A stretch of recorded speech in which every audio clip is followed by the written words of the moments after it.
दुहिरेमाचा मितवाच्या आजच्या भागाची सुरुवात होते राजशिर्केंच्या घरापासून. तर आता इथे मीडियावाले तिच्या घरासमोर थांबलेले असतात आणि आता इथे एम्प्लॉईज बोलत असतात. तर आता इथे ती एम्प्लॉई म्हणते, गेले 5 वर्ष मी इथे काम करते आणि मला कधीच अनसेफ वाटलं नाही, असं म्हणते ती बाई. हे सगळं ऐकून अजूनही तुम्हा सगळ्यांना असं वाटतंय की सात्विक फॅशन मध्ये काम करणाऱ्या स्त्रिया सुरक्षित नाहीये, तसं म्हणते आता इथे ईश्वरी. बघा प्रेक्षक मीडियावाल्यांना आणखीन एक गोष्ट असं म्हणते ईश्वरी, इंदोरच्या स्वतःच्या वाड्यात त्यांच्या आईच्या नावाने महिला आश्रम चालू केले, असं म्हणते ईश्वरी. माहिती नसेल तर माहिती करून घ्या, असं म्हणते आता इथे ईश्वरी.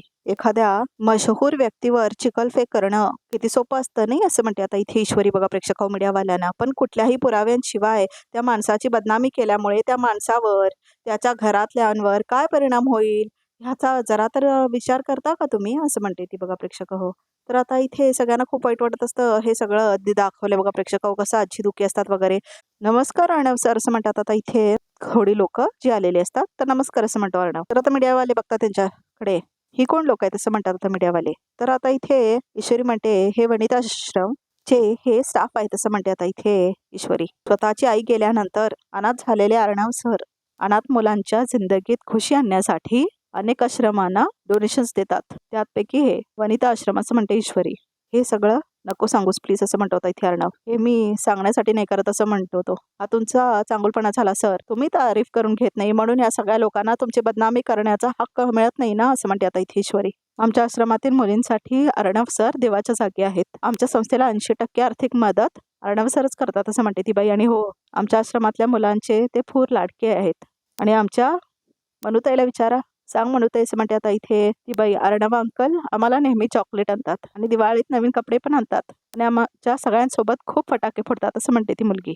अहो एवढंच नाही, लहान मुलांना आजारपणात चांगले ट्रीटमेंट मिळावी म्हणून अर्णव सर नेहमीच धडपडत असतात, असं म्हणतात ते अनाथाश्रमवाले. बघा प्रेक्षक हो, ऐकलत ना, असं म्हणते आता इथे ईश्वरी. संपले प्रश्न, असं म्हणते आता इथे ईश्वरी.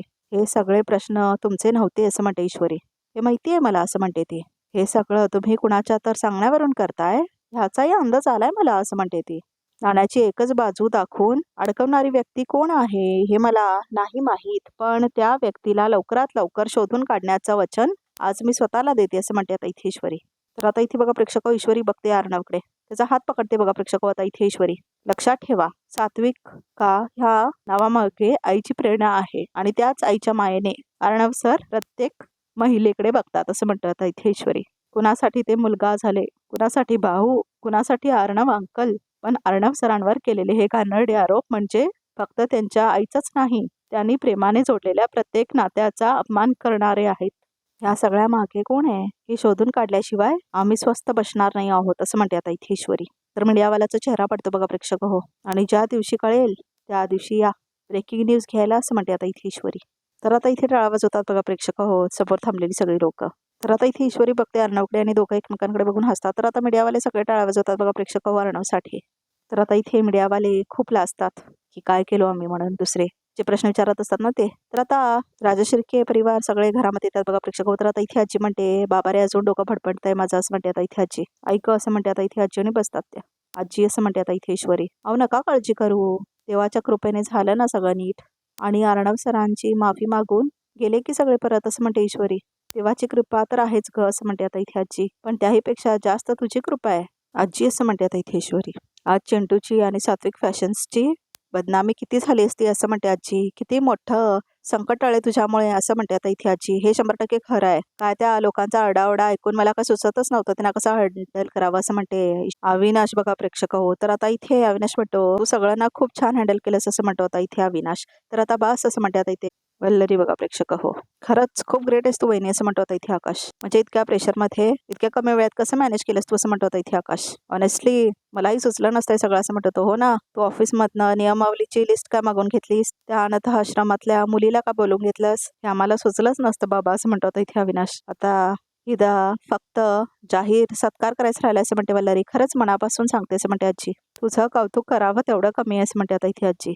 चंटू, असं म्हणतात आजी, तुलाही मान्य करायला पाहिजे, असं म्हणतात त्या. हो, असं म्हणतो आता इथे अर्णव. आजी, असं म्हणते ईश्वरी. खरं सांगू का, मी खूप काही ग्रेट केलं असं मला खरंच नाही वाटत, असं म्हणते ती. अर्णव सरांवर माझा पूर्ण विश्वास आहे. आपल्या माणसांवर पूर्ण विश्वास असला ना की समोर कितीही मोठं संकट येऊ देत, आपल्याला आपोआप ताकद मिळते त्या संकटाला दूर करायची, असं म्हणते आता ईश्वरी. थँक्यू सो मच, असं म्हणतो आता इथे अर्णव. हार्टफेल थँक्स, असं म्हणतो आता इथे अर्णव ईश्वरीला. सर, असं म्हणते ईश्वरी, खरंच फॉर्मल होऊन बायकोला थँक्स म्हणायचं नसतो असं म्हणते ती. तुला सुचलं नसतं तर सात्विक फॅशनचं एवढं वर्षांचं गुडविल खराब झालं असतं असं म्हणतो तो. आणि मी तुला थँक्स म्हटलं नाही तर मलाच बरं नाही वाटणार असं म्हणतो तो. हो हे खरं आहे असं म्हणतो आता इथे अविनाश. मी आलेच असं म्हणते आता इथे ईश्वरी. वर का निघून गेली असं म्हणते आता इथे ईश्वरी. असं म्हणतो आकाश. तर लाजली म्हणून निघून गेली असं म्हणतो आता इथे अविनाश. तर आता इथे सगळे हसायला लागतात. तर आता इथे बघा प्रेक्षक राकेशला दाखवलंय. तर आता इथे बघा प्रेक्षक राकेश आपल्या रूममध्ये आलेला असतो. तर आता इथे तो विचारत पडलेला असतो. इंदोरी जिलबी फारच हुशारी करते असं म्हणतो राकेश. रूम मध्ये फोन नक्कीच नाही ठेवलाय तिने असं म्हणतो आता इथे राजेश. कोपऱ्या शोधला मी असं म्हणतो आता इथे तो. पण लपून लपून कुठे लपवेल ती तो फोन असं म्हणतो आता इथे राकेश असं म्हणतो आता इथे तो. शांत डोक्याने विचार करायला हवा तो मिळवायचा असेल तर असं म्हणतो तो. शिवाय काहीतरी मोठं काहीतरी ग्रँड करायला हवं असं म्हणतो आता इथे राकेश. असं काहीतरी ज्याचा अंदाज माझी इंदोरी जिलबी आणि तो चंटुकल्या लावूच शकणार नाही असं म्हणतो आता इथे राकेश बघा प्रेक्षक हो. तर आता इथे विचार करत बसलेला असतो राकेश. तर आता इथे आपल्या खोलीमध्ये येते बघा प्रेक्षक हो ईश्वरी. तर बघते तर काय सगळं सामान व्यस्त पडलेलं असतं. तर आता ती घाबरते बघा प्रेक्षक हो. तर आता सगळं सामान पडलेलं असतं. सगळ्या फाईल्स वगैरे पडलेल्या असतात बघा प्रेक्षक हो. हे भगवान असं म्हणते ईश्वरी. हे काय सगळं असं म्हणते आता इथे ईश्वरी. तर आता इथे बघा प्रेक्षक हो ती सगळं बघायला लागते. नक्कीच कोणीतरी खोलीत आलं होतं असं म्हणते आता इथे ईश्वरी. चोरी तर झाली नाही आहे ना असं विचार करायला लागते ती. तर दागिने वगैरे तिथेच असतात बघा प्रेक्षक हो. दागिने तर आहेत असं म्हणते आता इथे ईश्वरी. मग हे सगळं काय आहे असं म्हणते आता इथे ईश्वरी. नक्कीच कोणीतरी आलं होतं खोलीमध्ये असं म्हणते आता इथे ईश्वरी. तर आता इथे ईश्वरी विचार करायला लागते. तर आता इथे बघा प्रेक्षक हो अर्णव येतो तेवढ्यातच इथे. व्हॉट असं म्हणतो आता इथे अर्णव. व्हॉट इज दिस असं म्हणतो तो. काय सगळा पसारा असं म्हणतो तो. तर आता ईश्वरी म्हणते नक्कीच कोणीतरी आपल्या खोलीमध्ये आलं होतं. आपल्या खोलीची कुणीतरी झडती घेतली असं म्हणते आता इथे ईश्वरी. कोण असं म्हणतो आता इथे अर्णव. सर असं म्हणते आता इथे ईश्वरी. राकेश असं म्हणते ती बघा प्रेक्षक हो. तर आता इथे अर्णव. राकेश असं म्हणतो तो. येस यू आर राईट असं म्हणतो आता इथे अर्णव. आपल्या खोलीची झडती घेण्यामागे सध्या तरी त्याच्याकडे एकच कारण आहे असं म्हणतो अर्णव. मोबाईल असं म्हणते आता इथे ईश्वरी. येस असं म्हणतो आता इथे अर्णव. तर आता इथे राकेशच्या खोलीमध्ये येतो बघा प्रेक्षक अर्णव. आणि आता ईश्वरी सुद्धा. अरे असं म्हणतो राकेश. काय रे दचकलो ना मी असं म्हणतो तो. फक्त दचकला नाही आहेस खूप मोठा धक्का बसणार आहे तुला असं म्हणते आता इथे ईश्वरी. म्हणजे असं म्हणतो आता इथे राकेश. नाही कळलं नाही मला असं म्हणतो आता इथे राकेश बघा प्रेक्षक हो. तर आता इथे राकेश म्हणतो आणि काय रे सतत तुमच्या धमक्या सतत काय वाकड्या जाता तुम्ही दोघे माझ्या असं म्हणतो तो. तर तुझी सहानुभूती बंद कर. आमच्या रूममध्ये गेला होतास तू. तुझी हिंमत कशी झाली असं म्हणतो आता इथे अर्णव. हा हा असं म्हणतो तो. एवढा मोठा आरोप डायरेक्ट ना असं म्हणतो आता इथे राकेश. तू आमच्या खोलीतलं सगळं सामान उचकाटून टाकलंयस. तूच गेला होतास आमच्या खोलीमध्ये. आम्हाला खात्री आहे असं म्हणते ईश्वरी. हे बरं आहे खात्री आहे म्हणे असं म्हणतो आता इथे राकेश. जरा काही झालं नाही की हे डायरेक्ट तुम्ही माझ्यावर आरोप करता असं म्हणतो राकेश. एवढी गर्दी जमली होती बाहेर एवढे लोक होते कशावरून त्यांच्यातलं कोणी शिरलं नसेल तुमच्या रूममध्ये तुमचं लक्ष नसताना असं म्हणतो तो. तर आता इथे अर्णव पकडतो त्याला कॉलरने. नको रे हे सारखं तू असं कॉलर पकडतोस. तर तुला काय गरज होती आमच्या रूममध्ये जायची असं म्हणतो अर्णव. तुझा प्लॅन होता तो असं म्हणतो तो. कसला प्लॅन कसला चान्स आणि कशाला जाऊ मी तुमच्या रूममध्ये. असं काय ठेवले तुमच्या रूममध्ये असं म्हणतो आता इथे राकेश. ठेवला काय तिथे काही. खरं खरं बोल नाही तर तुझी ना तुकडे तुकडे करून टाकेन मी असं म्हणतो आता इथे अर्णव. होय ना राजा असं म्हणतो तो. लांब हो असं म्हणतो तो राकेश. बस झालंय असं म्हणतो तो. ह्याचं काहीच करणार नाहीस तू असं म्हणतो आता इथे राकेश बघा प्रेक्षक हो. कारण तू हे सगळं केलंस तर तुझी बहीण असं म्हणतो तो. एक मिनिट असं म्हणतो आता इथे अर्णव. ताईचं नाव घेऊन ब्लॅकमेल करायचे दिवस गेले आता असं म्हणतो आता इथे अर्णव. तर तो म्हणतो 7वा महिना चालू आहे ना असं म्हणतो तो. ताईचं बाळ आलं ना जगात तर तू जाशील नाहीतर वरती जाशील नाहीतर जेलमध्ये असं म्हणतो तो. कळलं मला असं म्हणतो होता राकेश. मग मला ह्याची आयडिया नाही असं वाटतं तुला असं म्हणतो तो. तुला आयडिया नाही आहे मी काय काय करू शकतो ह्याची असं म्हणतो आता इथे अर्णव बघा प्रेक्षक हो. तर आता इथे फुकटचा खाणाऱ्यांचा शेवट वाईटच होतो असं म्हणतो आता इथे अर्णव. हे कळलंय ना असं म्हणतो तो. तर आता इथे तो म्हणतो आणि युअर गेम इज ओव्हर असं म्हणतो तो. आणि आता तो जातो बघा प्रेक्षक हो. तर आता इथे ईश्वरी तिथेच असते. थांबतेस असं म्हणतो आता इथे राकेश बघा प्रेक्षक हो. तर आता इथे ईश्वरी चिडते आणि ती पण जाते त्याच्या पाठीमागून. तर आता इथे दोघी जातात बघा प्रेक्षक हो. तर आता इथे राकेश विचारात पडतो. तर आता तो म्हणतो टेन्शन तर आलंय मला पण ह्यांना कोण दाखवेल असं म्हणतो तो. गेम ऑफ ओव्हर म्हणे. अरे हट असं म्हणतो तो. तर आता इथे परत सुप्रियाला दाखवले बघा प्रेक्षक हो. तर आता इथे बघा प्रेक्षक हो सुप्रिया खूप घाबरलेली असते. काय केलंस बोल ना असं म्हणते सुप्रिया. फ्लॅशबॅक मध्ये आठवतं तिला काय पाहिजे होतं तुला म्हणून हे सगळं केलंस तू असं म्हणते सुप्रिया ना. वल्लरीला सगळं आठवतं तिला आता इथे फ्लॅशबॅक मध्ये. कोण आहेस तू असं म्हटलेली असते ती. तर आता इथे वल्लरी तिला ढकलून पळून गेली असते. ती बाई जिथे दिसली तिथे 2 वेळा जाऊन आले मी असं म्हणते आता इथे सुप्रिया. कोण असेल ती बाई असं म्हणते आता इथे सुप्रिया बघा प्रेक्षक हो. आणि ती माझ्याशी अशी का वागली असेल असं म्हणते सुप्रिया. आणि तिला खूप घाम आलेला असतो. तर आता इथे ईश्वरी विचार करत बसलेली असते बघा प्रेक्षक हो. आणि आता इथे ती कांदे कापत असते. तर आता तिला आठवतं कसं सगळं सामान व्यस्त पडलेलं असतं तिच्या खोलीमध्ये. कसं सगळ्या फाईल्स वगैरे पडलेल्या असतात. तर आता काय मी कशाला जाऊ तुमच्या रूममध्ये, असं काय ठेवलंय तुमच्या रूममध्ये, ठेवलं का काही असं म्हणतो राकेश ना. ते तिला सगळं फ्लॅशबॅकमध्ये आठवतं बघा प्रेक्षक हो. तर ती विचार करत असते तेवढ्याच आता इथे सुप्रिया फोन लावते. तर आता तिने ईश्वरीला फोन लावलेला असते बघा प्रेक्षक हो. तर आता ती बघते, तर आता इथे बघा प्रेक्षक हो, ईश्वरी ऑन करते फोन आणि म्हणते, बोल ना आई. सारखे त्या बाईचे विचार येतात ग मनात, असं म्हणते आता इथे सुप्रिया. आई तू कुठे बाहेरच का, असं म्हणते आता इथे ईश्वरी. हा ग बाहेर आहे मी आता, असं म्हणते सुप्रिया. अगं सकाळपासून ना मी 2दा जाऊन आले, ती बाई असं म्हणत असते ती. आणि तेवढ्याच आता इथे बघा प्रेक्षक वल्लरी सगळं ऐकत असते पाठीमागे थांबून, कारण हा फोन स्पीकरवर असतं. ती बाई तिथे दिसली होती असं म्हणते आता इथे सुप्रिया. पण ह्यावेळी ना मी तिला सोडणारच नाही असं म्हणते आता इथे सुप्रिया. तर ती म्हणते त्याआधी भेटायला तरी हवी ना मला, असं म्हणते आता इथे सुप्रिया. आणि पाठीमागे वल्लरी थांबून घाबरत असते, आई आता तू कुठे आहेस, असं म्हणते ईश्वरी. आता अगं बाजारात आहे मी, असं म्हणते आता इथे सुप्रिया. तर ईश्वरी म्हणते हा विचार नको करूस अगं, असं म्हणते आता ईश्वरी. का विचार का करू नये, असं म्हणते सुप्रिया. तुला माहिती आहे मी तिला किती प्रश्न विचारले, किती जाणून घ्यायचा प्रयत्न केला, पण मला ढकलून निघून गेली गती हलकटबाई, असं म्हणते आता इथे सुप्रिया. असं म्हणते आता इथे ईश्वरी. आई असं म्हणते ईश्वरी, तू एक काम करतेस का, काय बोल ना, असं म्हणते सुप्रिया. तुला आता त्या बाईचा चेहरा नीट माहिती आहे बरोबर, असं म्हणते आता इथे ईश्वरी. हो असं म्हणते सुप्रिया. मग काही बाबांचे पत्रकार मित्र आहेत ना, त्यांच्या ओळखीतले कोणी चित्र काढायला मिळते का बघ ना, असं म्हणते ईश्वरी. म्हणजे पत्रकारांचे खूप ओळखी असतात ना, आपल्याला त्यांची मदत होऊ शकेल, असं म्हणते ईश्वरी. तर आता इथे सुप्रिया म्हणते हो, एकदा काय आपल्याला तिचं स्केच मिळालं ना, तर तिला शोधून काढणं कदाचित सोपं जाईल ना आपल्याला, असं म्हणते आता इथे ईश्वरी बघा प्रेक्षक हो.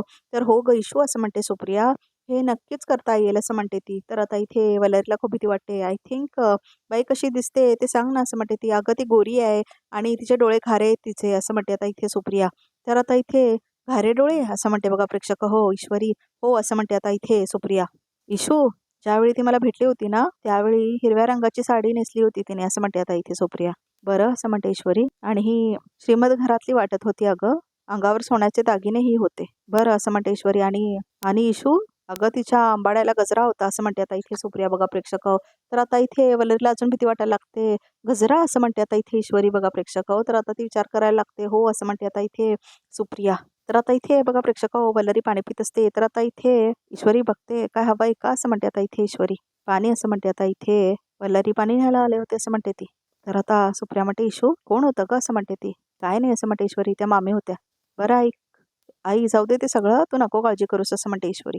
आपल्याला ह्या बाबतीत अर्णव सर मदत करणार म्हणालेत ना, ही गोष्ट आपल्यासाठी चांगलीच आहे, असं म्हणते ईश्वरी. हो ग असं म्हणते सुप्रिया, आपण आपलं काम करत राहू, गणू बाबा देईल आपल्याला साथ, असं म्हणते ती. हो इशू, असं म्हणते आता इथे सुप्रिया. बरं मी फोन ठेवते आता, हां असं म्हणते आता इथे सुप्रिया. हो असं म्हणते आता इथे ईश्वरी. बाय, असं म्हणते बघा प्रेक्षक होती.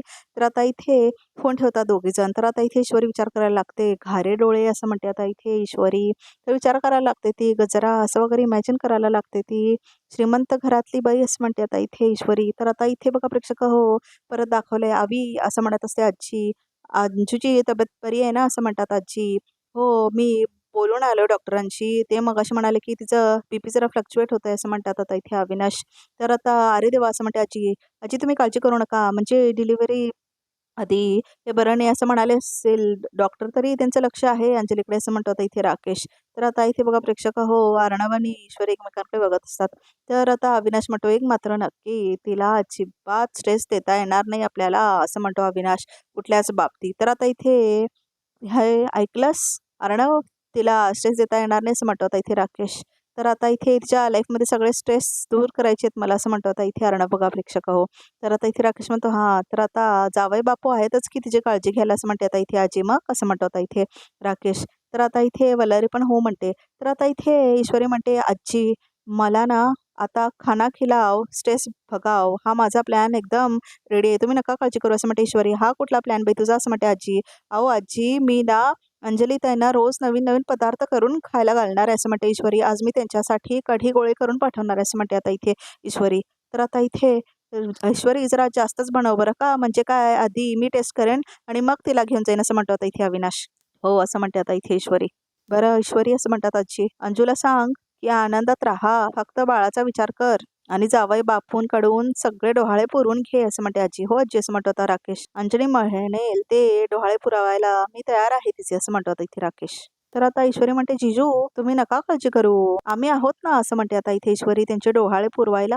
नेमकं चाललंय का यांचं, असं म्हणते आता इथे वल्लरी. अंजू घरी आली की आपण तिचे डोहाळे जेवण करूया, असं म्हणते आता इथे आजी. हो आजी, असं म्हणते ईश्वरी, एकदम शानदार डोहाळे जेवण करू, असं म्हणते आता इथे ईश्वरी. बरं कढी करायची आहे, मी आलेच हाच म्हणते ईश्वरी आणि जाते ती आत. आजी डोहाळे जेवण घरीच करायचे की ती 5 स्टारमध्ये बुकिंग करायचं असं म्हणतो अर्णव. घरीच करूया असं म्हणते आजी. वाह! डोहाळे जेवण करणार आहेत, मूर्ख कुठले असं म्हणतो राकेश. इथे रोजचं जेवण गोड लागत नाहीये, मला इतकी वाट लागली आहे माझी असं म्हणत होता इथे राकेश. काही करून शलाकाचा मोबाईल शोधावाच लागणार आहे, नाहीतर खूप मोठा लोचा होईल असं म्हणतो होता इथे राकेश. बघा प्रेक्षक, आता बघ इथे समोर बघा तरी कॅपमध्ये काय ते. तर आता इथे कॅपमध्ये दाखवलंय अर्णव तुमच्याकडे फोन द्यायला आलेले का असं म्हणतो होता इथे राकेश. तर आता इथे राकेश जाऊन फोन घेऊन आलेला असतो. तर आता इथे अर्णव फोन लावतो त्या माणसाला. तर मी म्हटलं होतं तुम्हाला कोणाला फोन देऊ नका असं म्हणतो अर्णव. व्हॉट असं म्हणतो होता इथे अर्णव. हॅलो हॅलो असं म्हणतो तो. सर काय झालं असं म्हणते ईश्वरी. आम्ही फोन क्लिक करायच्या आधीच त्याच्या आधी राकेशने घेऊन गेला असं म्हणतो होता इथे अर्णव. तो फोन घेऊन पळून गेला असं म्हणतो होता इथे अर्णव. तर बघा प्रेक्षकावर रिकॅप सुद्धा इथे संपतो. तर आमच्या चॅनलला नक्की सबस्क्राईब करा.